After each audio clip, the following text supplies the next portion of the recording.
I was 7, my father brought home a beautiful lady who gave me a box of mangoes. That day, my mother watched me happily eating those mangoes while she signed her name on the divorce papers. After that, she jumped off the roof of our building. From then on, mangoes became the nightmare of my life. So on my wedding day, I told my husband, Alan Holt, if you ever want a divorce, just give me a mango. Alan pulled me into his arms, quiet. From then on, mangoes became off limits for him too. On Christmas Eve of our 5th year of marriage, Alan's childhood sweetheart, Larissa Fenimore, left a mango on his desk at the office. The very same day, Alan announced he was cutting ties with Larissa and fired her from the company. That day, I truly believed he was the man I was meant to be with. Half a year later, I flew back from overseas, having just closed a partnership deal worth about $200 million.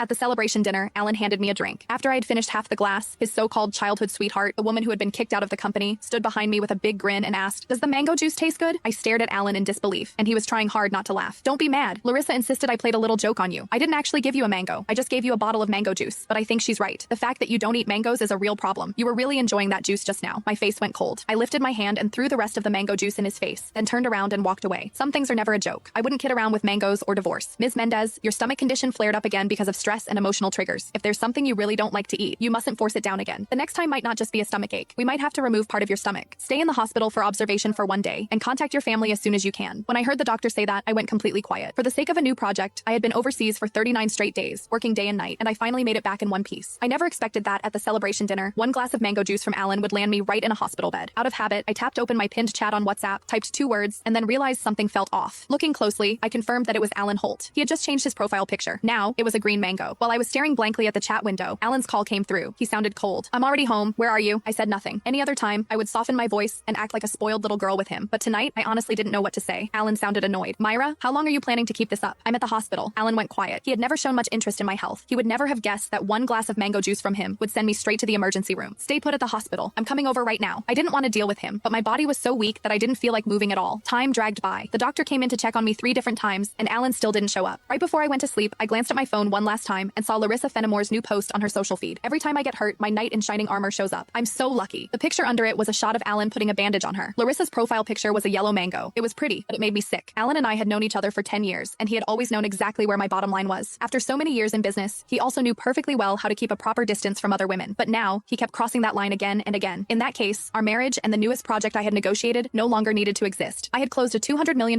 deal in West Arkin that could have changed the company's future, but at that moment, it didn't matter anymore. When I woke up the next morning, Alan hadn't sent a single message or made a single call. I wasn't even angry. After the follow-up check confirmed I was fine, I went straight home to a 5,300 square foot luxury villa that Alan and I had bought the previous year. 7 years ago, when we graduated, we squeezed into a basement room and shared 1 cup of instant noodles. 5 years ago, when we registered our marriage, we ate at a street food stall and went home with a tiny 4-inch cake. Now, I was alone in a huge empty house, nursing my wounds by myself. I figured I would get used to it eventually. I was reviewing the divorce papers the lawyer sent me when Alan finally came home.